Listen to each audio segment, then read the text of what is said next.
నమస్కారం అండి. Data cube సభ్యులందరికీ శుభోదయం. ఈరోజు నాకు చాలా ఆనందంగా ఉంది. సంతోష్ గారు కానీ, వంశీ గారు కానీ నన్ను ఇక్కడ పిలిచి ఇట్లాంటి ఒక గొప్ప కార్యక్రమం మీరు చేసేది రైతులనే కాక ఈ దేశానికి కూడా సేవ చేసినట్టు.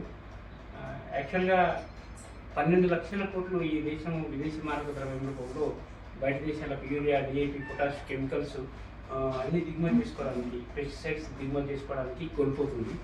రైతులందరూ న్యాచురల్గా పండిస్తే ఆ విదేశీ మారక ద్రవ్య రూపంలో కోల్పోయిన మనీని మన దేశం కొరకు సేవ్ చేసినంత గొప్ప సేవ ఇది. మీలాంటి సాఫ్ట్వేర్స్ అందరూ రైతులని, నాలాంటి రైతులని ప్రోత్సహిస్తే మనకి లాభం కాక ఈ దేశానికి కూడా ఎంతో లాభము. బేసికల్గా నేను టీచర్ సార్, నిజంగా చాలా హ్యాపీగా ఉంది. వంశీ గారు, సంతోష్ సార్ గారు చాలా ఎంకరేజ్ చేస్తున్నారు. ఇట్లాంటిది ప్రతి ఒక్కరూ నా సామాజిక బాధ్యత అని చెప్పేసి ప్రతి వ్యక్తి ఆలోచిస్తేనే దేశం బాగుపడుతుంది సార్. యాక్చువల్గా ఈ దేశీ విత్తనాల్లో ఈల్డింగ్ తక్కువ వస్తుంది, కాకపోతే చాలా బెనిఫిట్స్ ఉంటాయి. ఈల్డింగ్ తక్కువ వస్తుంది, మనము ఒక 180 గ్రామ్స్ ఒక వ్యక్తి తింటున్నాడంటే ఇది 140 గ్రామ్స్కి మనకు కడుపు నిండుతుంది. ఎందుకంటే దీంట్లో పోషకాలు ఉంటాయి, 24 రకాల పోషకాలు ఉంటాయి సార్. మనము chemical farmer urea, DAP, potash ఇవి మాత్రం వేస్తారు. అంటే 2-3 రకాల పోషకాలు మాత్రమే అంతే, అవి కూడా పాయిజనస్. పాయిజన్ కెమికల్స్ చల్లిన వితిన్ 6 మినిట్స్లో ప్లాంట్ మొత్తం పాయిజనస్ అయిపోతుంది. అంటే ప్లాంట్లోని ఆకులు కానీ, స్టెమ్, కాండం కానీ వేరే ఎక్కడ చెక్ చేసినా నీకు పాయిజన్ పార్టికల్స్ యొక్క అవి కనిపిస్తాయి. కానీ మనం ఆవు మూత్రము, ఆవు పిండ, బెల్లం పిండి ఇట్లాంటివి వాడి మనం చేస్తాము. దీన్ని ఎంత ఇచ్చినా ఇక్కడ కూడా మనకు ఆ విష రసాయనాలనేది కనపడదు. నేను ఒక 8 సంవత్సరాల నుంచి ప్రయత్నం చేస్తున్నాను సార్. ఫస్ట్ ఒక ఎకరంతో ఏ రైతన్నా కానీ ఇట్లనే స్టార్ట్ చేయాలి, ఇదే ప్రిన్సిపల్ పాటించాలి. నేను ఒక ఎకరంతో స్టార్ట్ చేస్తున్నాను సార్. జనరల్గా మా దగ్గర 70 కిలోలవి ఒక 40 బ్యాగుల దాకా అవుతుంది, 38 నుంచి 40 బ్యాగుల దాకా అవుతాయి కెమికల్ ఫార్మర్స్. కానీ నాకు 13 బ్యాగులు అయింది. అయినా నేను నిరాశ చెందలే. నేను మంచి ఫుడ్ తింటున్నా. ఒకప్పుడు ఒక 20-25 సంవత్సరాల కింద ఇన్ని హాస్పిటల్స్ లేవు సార్. మనం గల్లీకి ప్రతి 50-45 షాపు మెడికల్ షాపే ఉంటుంది, హాస్పిటల్స్ ఉంటాయి. మనం హాస్పిటలైజ్ అయితే చాలా ఖర్చు చేయాల్సి వస్తుంది.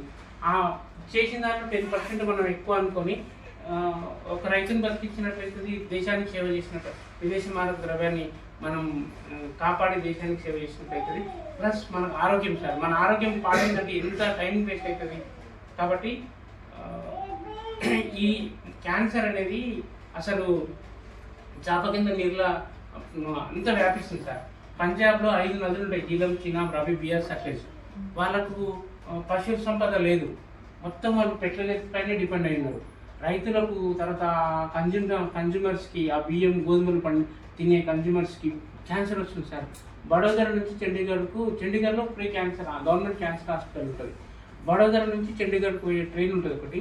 మొత్తం ఆ ట్రైన్లో డైలీ 300-400 మంది క్యాన్సర్ పేషెంట్సే. ఆ ట్రైన్నే క్యాన్సర్ ట్రైన్ అంటారు. ఎంత దారుణం సార్.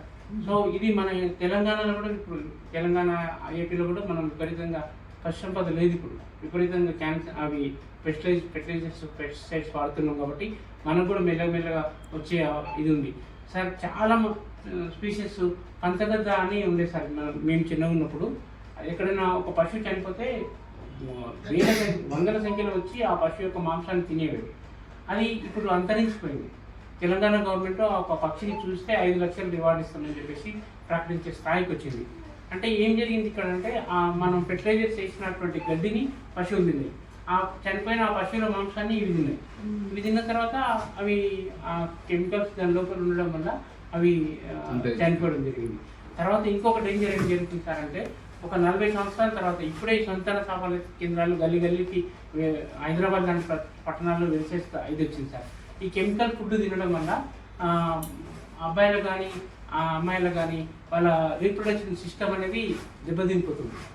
కేవలం ఈ కెమికల్ పిట్టలు, కాకులు వీటి సంఖ్య కూడా తగ్గిపోతుంది. సో అంటే ఇవే కాదు, మనము వాగులలో గవ్వలు, కపిష్కలు, నత్తలు అనేది అట్లాంటివన్నీ ఎన్నో ఈ కెమికల్ పొలాల నుంచి కెమికల్స్ అన్నీ ఆ వాగులకు పోవడం వల్ల అక్కడ ఉన్న అవి కూడా చనిపోయాడు. అసలు పర్యావరణానికి ఎంతో ఈ విషరసాయనాల వల్ల చాలా హాని జరుగుతుంది. నేను చెప్పాలంటే చాలా సేపు చెప్పగలను, మీరు అందరూ చెప్పారు, మీ టైం నేను వేస్ట్ చేయకుండా ఇంకొక 2 నిమిషాలు దీని గురించి చెప్పి ముగిస్తాను. ప్రతి ఒక్కరూ మీలాగా సోషల్ రెస్పాన్సిబిలిటీతో ఆలోచన చేసి కొంత ఒక 20% ఎక్స్ట్రా అవుతుంది సార్. ఆ 20% మనం తక్కువ కన్జ్యూమ్ చేయడం వల్ల మిగులుతుంది మళ్ళీ మీకు. కానీ దేశానికి సేవ చేసినట్లయితుంది, రైతుని బతికించినట్లయితుంది సార్. నాకు ఎంత ఆనందంగా ఉందంటే, నా పొలంలో ఇప్పుడు ఇట్లా మట్టిని ఇట్లా 3 ఏళ్ళతో ఇట్లా పక్కకంటే చిన్న చిన్న ఒక 10 వానపాములు కనిపిస్తున్నాయి సార్. అంటే కొన్ని లక్షల 3 ఏళ్ళతో ఇంత 2 ఇంచుల ప్లేసులనే ఒక 10 వానపాములు ఉన్నాయంటే మొత్తం ఎకరా భూమిలో కొన్ని లక్షల వానపాములు ఉంటాయి. నేను ఒకవేళ ఇప్పుడు నేను 8 సంవత్సరాల తర్వాత మళ్ళీ నేను తిరస్కరిస్తే కొన్ని కోట్ల జీవుల్ని చంపినవాడిని అయితే సార్ నేను. కాబట్టి ఆ జీవుల్ని కూడా బతికించాల్సిన అవసరం ఉంది. ఎన్నో సూక్ష్మజీవులు ఉంటాయి. ఇంకొకటి సార్, మనము ఒక 5 ఎకరాలు కెమికల్ ఫార్మర్ ఒక 5 ఎకరాలకు సరిపోయిన వాటర్ ఉంటే ఇది 8 ఎకరాలకు అంటే తక్కువ కన్జంప్షన్ వాటర్ది తోనే మనం ఎక్కువ పంటలు పండించవచ్చు ఈ నేచురల్ ఫార్మింగ్ విధానం ద్వారా. ఎందుకంటే ఇక్కడ వానపాములు 12 ఫీట్ల లోపలికి పోతాయి, డబ్ల్యూ షేప్లో ఒక హోల్స్ చేసుకుంటూ వస్తాయి. పట్టుకుని ఎట్లయితే దారాన్ని వదిలేటప్పుడు దాని నోట్లోకి వెళ్ళి జెల్లీ కానీ పదార్థం ఎట్లా వదులుతుందో, ఇది వైల్ భూమి లోపలికి పోయేటప్పుడు కానీ వచ్చేటప్పుడు కానీ ఒక రకమైన జెల్లీ టైపు వదులుతుంది. అయితే ఆ హోల్ అనేది స్ట్రాంగ్ ఉంటుంది, అట్లే అన్నిటి తినుకుంటూ పోతుంది, మళ్ళీ పైకి వచ్చి ఆ మొక్కల వేర్ల దగ్గర విసర్జిస్తుంది. వానపాము ప్రతి జీవులు ఇంకా ఎన్నో సూక్ష్మజీవులు ఉన్నాయి. 1 గ్రాము ఆవు మూత్రంలో 600 కోట్ల సూక్ష్మజీవులు ఉంటాయంట. అవన్నీ మనము తోడులాగా, అంటే అవి మనం జీవామృతం తయారు చేయడం వల్ల అవన్నీ వృద్ధి ఉంటాయి. దాంతోపాటు మేజర్గా పెద్దగా కనిపించే వానపాములు కూడా వృద్ధి ఉంటాయి. ఇవి హోల్స్ చేస్తూనే ఉంటాయి, దాని లైఫ్ టైం మొత్తం వానపాములు హోల్స్ చేస్తూనే ఉంటాయి. అనుకూలమైన వాతావరణం ఉన్నప్పుడు అవి హోల్స్ చేస్తుంటాయి.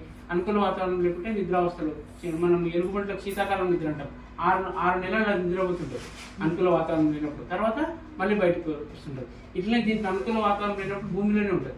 మళ్ళీ దానికి ఈ జీవామృతం ఇట్లాంటి చేయడం వల్ల బయటకు వచ్చేసి ఆ హోల్స్ చేస్తుంది. వర్షం పడినప్పుడు ఆ 12 ఫీట్ల లోపల మొత్తం ఒక చెరువులాగా వాటర్ మొత్తం ఫామ్ అవుతుంది. మనకు ఒక 2 నెలలు వర్షం పడకుండా కానీ ఈ వాటర్ అంతా ఎవాపరేట్ అయ్యి వాప్స రూపంలో బయటకు వచ్చేసి ఏర్లకు అంది పోషకాలు ప్లస్ నీటి ఆవిరి, అది ఏర్లకు అంది ఆ చెట్టు సస్టైనబుల్గా ఉంటుంది. అసలు ఆర్గానిక్ ఫార్మింగ్ గొప్పతనం ఏంటంటే మనం పెస్టిసైడ్స్ ఖర్చు పెట్టాల్సిన అవసరం లేదు.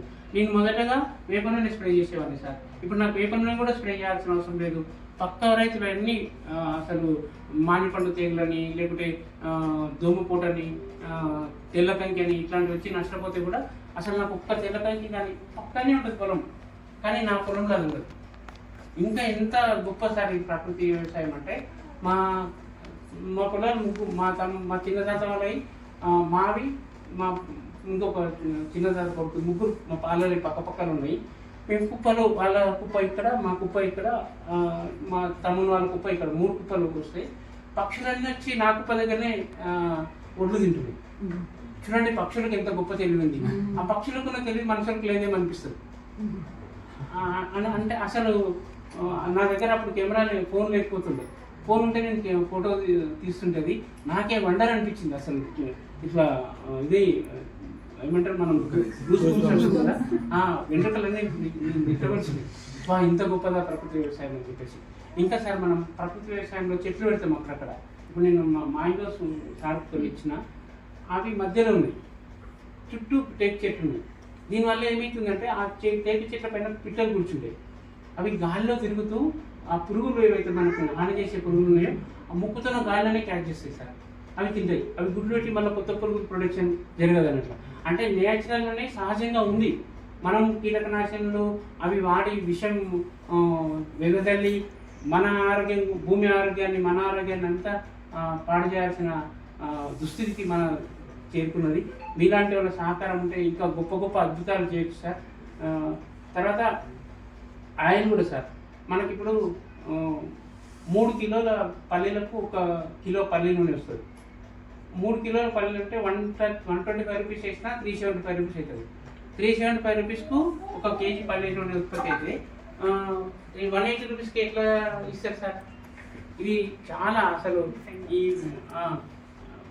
క్రూడ్ ఆయిల్ తీసేటప్పుడు వచ్చే వేస్ట్తో రిఫైన్డ్ ఆయిల్ అని చెప్పేసి మనకు అమ్ముతున్నాడు. అది కూడా మోకాళ్ళ నొప్పులకు, బోన్స్ వీక్ కావడానికి కారణమవుతుంది సార్. మనకు కొంత ఎక్కువ 350 రూపాయలు అంటే ఇప్పుడు పుష్పలు తెల్ల పుష్పలు అని ఉంటాయి, మనకు దాదాపు 350-400 లోపే మనకు గానుగా అంటే కట్టెగానుగా అంటే కొంచెం ఖర్చు ఎక్కువ అవుతుంది. కోల్డ్ ప్రెషర్ ఆయిల్ మనం తెచ్చుకొని మనం వాడితే మన శరీరంలో ఎక్కడైతే జాయింట్స్ దగ్గర ఉన్నటువంటి లూబ్రికెంట్ పెరిగేసి ఆ టేస్ట్ కూడా చేంజ్ ఉంటుంది సార్. కొంత ఒక డబుల్ అవుతుంది, డబుల్ ఆఫ్ ద రేట్ అవుతుంది, కాకపోతే మన ఆరోగ్యం సేఫ్ ఉంటుంది. చిన్న పిల్లలు సార్ ఇట్లా చిన్న బండి నుంచి కింద పడితే బొక్కలు ఎదుగుతాయి, ఎందుకంటే ఈ కాల్షియం అనేది లేకపోవడం అదొక కారణము. కాబట్టి మీరందరూ వీలైనంత వరకు మీకు కందిపప్పు కానీ ఆయిల్ కానీ బియ్యం కానీ, నేను దూరం ఉంటాను కాబట్టి కూరగాయలు ఒకటి మీకు పంపించలేకపోతే నాకు వీలైనన్ని పంపిస్తాను సార్. పెబ్బర్లు కానీ మీరు ఉడకబెట్టుకొని కొంచెము ఉప్పు మిరపకాయలు దంచింది అది వేసుకొని తింటే కూడా బలి టేస్ట్ ఉంటుంది. అది పెబ్బర్ కూడా అంటారు, దాని నుంచి ప్రోటీన్స్ కూడా చాలా ఎక్కువ వస్తాయి. మీకు వీలైనన్ని వస్తువులు నేను సప్లై చేస్తాను సార్. ఈ అవకాశం ఇచ్చినందుకు సంతోష్ గారికి, వంశీ గారికి, మీ అందరికీ మరొకసారి ధన్యవాదాలు తెలియజేస్తాను. అందరూ ఇంకా మీ ఫ్రెండ్స్ అందరికీ ఈ ప్రకృతి వ్యవసాయం యొక్క గొప్పతనము, దీని యొక్క లాభాలు చెప్పి రైతులను ప్రోత్సహిస్తారని మరి కోరుతూ ధన్యవాదాలు.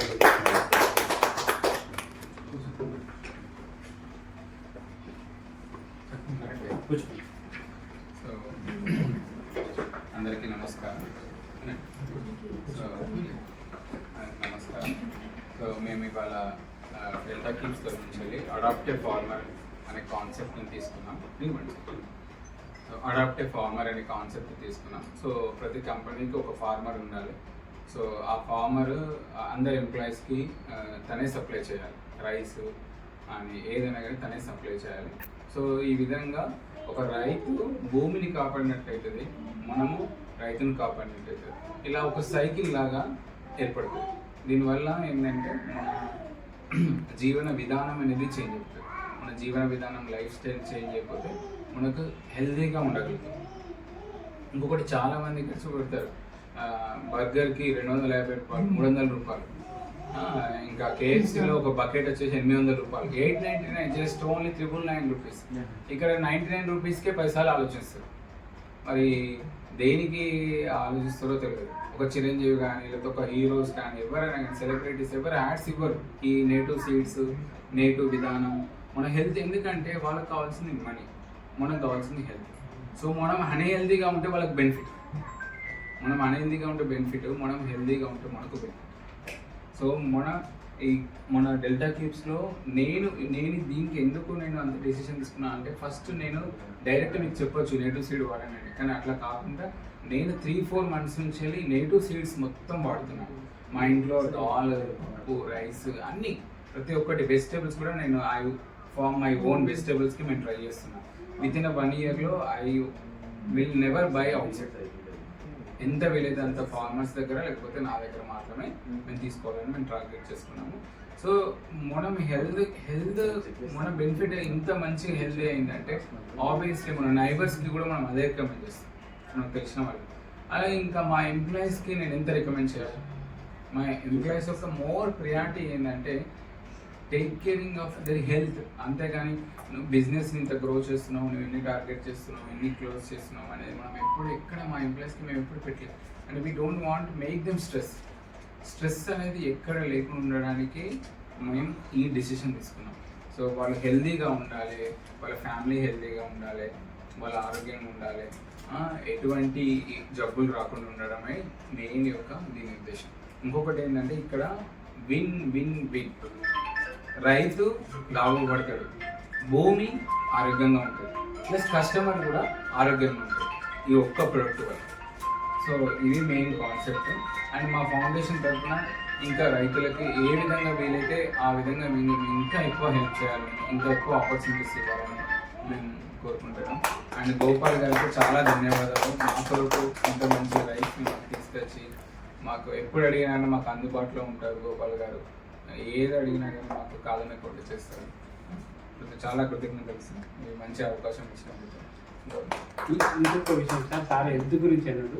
నేను ఒక చిన్న 2 ఉదాహరణలు చెప్తాను. యాక్చువల్గా అప్పుడే చెప్పేది ఉండే నేను. మంతన్గౌడ్ అని ఒక విలేజ్ ఉంటుంది సార్, మక్తల్. ఇక్కడ నుంచి నారాయణపేట మహబూబ్నగర్ తర్వాత మక్తల్ అనే విలేజ్ వస్తుంది, దాని పక్కన చిన్న మంతన్గౌడ్ అనే విలేజ్. అక్కడ రవి శశి అని ఇద్దరు ఎన్ఆర్ఐస్, వాళ్ళు కర్నూలు అంటారు, అంటే చాలా భూములు ఉంటాయి వాళ్ళకు. అయితే వాళ్ళు ఫారెన్లో ఉన్నారు, వాళ్ళ నాన్నగారు చనిపోయారని వచ్చి చూస్తే సేమ్ నా ఏజ్ 50-51 ఉంటుంది వాళ్ళది కూడా. మొత్తం మన ఫ్రెండ్స్కి అందరికి ఏదో ఒకటి బీపీ, షుగరు, మోకాళ్ళ నొప్పులు, ఏదో ఒక జబ్బులు. అంటే ఇదేంటి ఇట్లా అంటే వాళ్ళు అమెరికాలో ఇంత పెస్టిసైడ్స్ ఉన్న ఫుడ్ వాళ్ళు తినరు, కానీ మన ఇండియాని విపరీతంగా పెస్టిసైడ్స్. రైతు ఈ శాస్త్రజ్ఞులు కూడా మొత్తుకుంటున్నారు, అరే పావు బ్యాగ్, ఒక హాఫ్ బ్యాగ్ యూరియా సరిపోతారు నాయన, ఒక ఎకర కంటే మీరు 2 బ్యాగులు వేస్తారు, అది గ్రీన్ కనిపించాలి. మా పొలం ఎప్పుడు గ్రీన్గా ఉండదు సార్, లైట్ గ్రీన్గానే ఉంటుంది, కానీ వీనికి రైతు అలవాటు పడిపోయింది గ్రీన్ కనిపించాలి, గ్రీన్ కనిపిస్తేనే ఎక్కువ పంట. విపరీతంగా ఫెర్టిలైజర్స్ ఇస్తారు, దానివల్ల పెస్ట్ వస్తుంది. ఎప్పుడైతే ఫెర్టిలైజర్స్ ఇస్తారో అప్పుడు పెస్ట్ వస్తుంది, దానివల్ల రోగాలు వస్తాయి. అయితే వాళ్ళు అబ్జర్వ్ చేసిన తర్వాత వాళ్ళ ఫ్రెండ్స్ ఇద్దరు డాక్టర్లు ఉంటారు, DM and HO, Narayanpet district DM and HO Narayana గారని వాళ్ళ క్లోజ్ ఫ్రెండ్. ఏం చేద్దాం సార్ మన ఊరికి నాన్నగారి పేరు మీద అంటే, ఇట్లా హెల్త్ క్యాంప్ కండక్ట్ చేద్దాము, వీళ్ళకందరికీ మనకు నేచురల్గా పండిన ఫుడ్ వాళ్ళకి అందిద్దాం మనమే, దీనికి 10 లక్షల దాకా ఖర్చు అవుతుంది అని అంటే వాళ్ళు సంతోషంగా ఒప్పుకున్నారు. అయితే 100 మంది ఆ జబ్బులు ఉన్న వాళ్ళు అక్కడ జాయిన్ అయింది సార్. ఆ మధ్యలో కొంతమంది డ్రాప్ అయ్యారు, 52 మంది లాస్ట్ వరకు తిన్నారు. ఆయన నడవని స్టాండ్ పట్టుకొని బాత్రూమ్కి పోయి ఆయన ఇలా కాళ్ళు ఊపి చూపిస్తున్నాడు, సార్ నా పెయ్యి ఎంత అయింది, నేను మంచిగా వస్తుంది. 45 రోజులే ఆయిల్ విజయరామ్ గారు మేడం చెప్పారు, విజయరామ్ గారు వాళ్ళు మొత్తం అక్కడి నుంచి తీసుకొచ్చారు, ఈ విజయరామ్ సేవ్ ఆర్గనైజేషన్ నుంచి మొత్తం అన్నీ తీసుకొని వచ్చి ఇక్కడ 2 పెట్టిండు. పప్పు, ఆయిల్, బియ్యము, 3-4 రకాల బియ్యం, తర్వాత ఆకుకూరలు అన్నీ అక్కడి నుంచి తీసుకొచ్చి వరకు కొండి పెడితే వితిన్ 45 డేస్లో వాళ్ళు ఆరోగ్యం చేయండి సార్. ఇక్కడ ముచ్చింతల అని ఒక విలేజ్ ఉంటుంది సార్, స్వామినారాయణ టెంపుల్, అక్కడ పక్కన ప్రసాద్ రెడ్డి అని ఒక సాఫ్ట్వేర్ ఇంజనీర్, ఆయన సాఫ్ట్వేర్ జాబ్ చేస్తూ కొంతమందిని పెట్టుకొని మళ్ళీ చిన్న చిన్న అసైన్మెంట్స్ చేసి వాళ్ళకు ఉపాధి కల్పించేది అన్నట్టు బాగా చేసేది. ఆయన లాలాపేట అని ఇక్కడ తార్నాక దగ్గర వాళ్ళ ఆయన నివాసం ఉండేది. అయితే ఆయనకు బోన్ క్యాన్సర్ వచ్చింది. బోన్ క్యాన్సర్ వచ్చిన తర్వాత ఆయన డాక్టర్లకు వచ్చి చాలా తొందరగా అర్థం కాలేదు, బెడ్ రెస్ట్ అని చెప్పిండు. ఇక కంప్లీట్గా బెడ్ పైనే అంతా బెడ్ పైన అయిపోయింది, ఆయన లేవడానికి కూడా రాని స్టేజ్లో. ఆయన తెలివైన వ్యక్తి కాబట్టి యూట్యూబ్లలో తర్వాత గూగుల్లో సెర్చ్ చేసిండు, నేను ఏం ఫుడ్ తింటే నాకు తక్కువ అవుతుంది అని చెప్పేసి. అయితే ఈ న్యాచురల్ ఫుడ్ తింటే తక్కువ అవుతుంది అని చెప్పేసి ఆయనకు వస్తే ఒక 45 డేస్లో తిన్నాడు సార్. తిన్న తర్వాత మెల్లగా లేచి కూర్చోవడం స్టార్ట్ అయింది. తర్వాత ఇంకొక 45 డేస్ తర్వాత స్టాండ్ పట్టుకొని నడవడం స్టార్ట్ అయింది ఆయనకు. తర్వాత ఈ మొత్తం వదిలేసిండు, ఈ సంపాదన ఇదంతా వదిలేసిండు. అక్కడ ఆయనకు 6 ఎకరాల భూమి ఉంటే అక్కడనే పోయి నేచురల్ ఫార్మింగ్ స్టార్ట్ చేసిండు. ఇప్పుడు ఇంత యాక్టివ్, చనిపోతే డాక్టర్ని బతుకవు అనే మనిషి ఈరోజు చాలా మంది రైతులకు నాలాంటి వాళ్ళకు ఆయన ఆదర్శంగా నిలిచిండు. చూడండి ఎంత ఈ విష రసాయనం నుంచి ఆయన తనను తాను బతికించడమే కాక ఎంతోమందికి ఆయన ఆదర్శంగా నిలిచి ఈరోజు మంచి మంచి వీడియోలు చేస్తారు. 5 లేయర్ మోడల్, ప్రతి ఒక్కరు అసలు ఈ పంటలంటే పక్షుల్ని బతికిస్తే రైతు బతుకుతారు సార్. ఆయన చాలా మంచి కాన్సెప్ట్ తీసుకున్నాడు, పైన పెరిగే చెట్లు, దానికన్నా తక్కువ దాని నీడలో పెరిగే చెట్లు, దానికన్నా ఇంకా తక్కువ సూర్యరశ్మి అవసరమయ్యే చెట్లు, అట్లా ఆ 5 లేయర్ మోడల్ ఆయన చేస్తూ ఎన్నో పక్షులను కాపాడుకుంటూ తను కూడా సస్టైన్ అయ్యాడు. ఆయన కొడుకును కూడా ఏజీబీసీ చేస్తున్నాడు. హార్డ్ వర్కర్ ఆ పిల్లగాడు, అసలు మన పాలేరులాగా కనిపిస్తాడు. వాళ్ళకి బాగానే సంపాదన ఉంది కానీ అంత హార్డ్ వర్క్ చేస్తుంటారు పిల్లగాడు పని చేసేటప్పుడు. సో రైతుని కాపాడాల్సిన బాధ్యత ఈ సొసైటీ మీద ఉంది. మీరు గొప్ప కార్యం చేస్తున్నందుకు మరొకసారి ధన్యవాదాలు సార్.